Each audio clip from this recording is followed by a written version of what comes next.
Hey, what's up, guys? So today we're going to talk about throw baiting and injustice. Now, throw baiting is something that you'll really only use against stronger players at mid to high level play, and it's something that's really effective once you establish it, especially against a stronger player who's going to tech throw whenever you try to go for scenarios like this, and is smart enough to see this setup and understand what you're doing. So the biggest thing about this setup is that you have to establish it first, and the reason this works is because forward threes in general in this game are actually throw invulnerable. They actually have throw immunity frames, and the same with certain strings. The reason forward three has to be used though is that it's slow enough on startup for your opponent's throw to come out.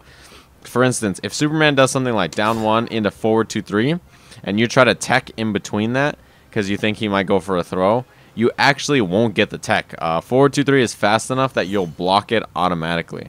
So that's the reason that in this scenario, forward 3 is a much better choice because it's slow enough that your opponent's throw will come out on startup. So I'll show you guys what I mean with Aquaman. Aquaman does have a throw invulnerable forward 3, so I'll show you guys what I mean. So let's say I go for down one, walk up, throw, and the next time I'm in the same scenario, I do down one, walk up, forward 3. So as Superman, right, I can tech this on reaction when I see, well, apparently not. When I see him walk up for the throw, I can tech it on reaction. So the next time he goes for the same kind of scenario, I'm going to get panicky. I'm going to be like, oh, there it is. And you get hit for that. The reason that's important, right, this throw invulnerable forward 3 for these setups is because let's say you're in the corner and you do this down one and you get the forward 3, back 3, you get 40% unclashable in the corner if there's a transition, just because your opponent tried to tech an 11% throw. So it's a really important thing to establish at high level, and it's really good for closing out games, and especially when you need that unclashable damage, or even, I mean, you can get like, you know, 40% damage off of whatever you want with Aquaman off of that. You know, just because of that, you spend a bar and you get 40% off of a throw bait.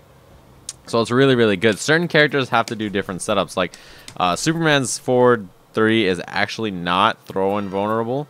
It's very funny in the way it works. It can actually be thrown on startup, so I'll show you guys what I'm talking about.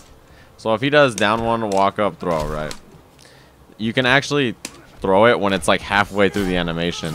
So that would have been normal tech timing, and I just threw him out of his forward 3. So for Superman to set this kind of thing up, he has to do down one, meter burn forward 3 in most scenarios, because the meter burn forward 3 will actually armor through the throw. So you see that right there. Why is he inviting me to play marble? So you see that right there. The armor actually just armors through the throw. It treats it like a normal attack. It treats it like a normal hit. So it's the same scenario if I would have done down one or something, right? So I can't actually stand tech this throw. So yeah, that's the reason why it's so important. Whoops. That's the reason why this setup's so important for Superman, is because he has a lot of setups that enable him to go for this throw reset. So one that Slayer does a lot is something like you get the freeze, jump 2, down 1, and then he'll do walk up throw. So the next time he does the same scenario, he'll do, you know, whatever Superman combo, jump 2, down 1, walk up, meter burn forward 3. Now if he gets the combo into the meter burn forward 3, meter burn back 3 transition or something, that's about 80% total. So just for trying to tech the throw, you eat an incredible amount of damage. So that's why throw baiting is so important in this game, and that's why being careful with your throw techs is really something you have to manage a lot in high level play. If you guys have ever seen Rico versus Jupiter, Black Adam Martian, you'll see that the throw tech bait is an incredible part about that matchup.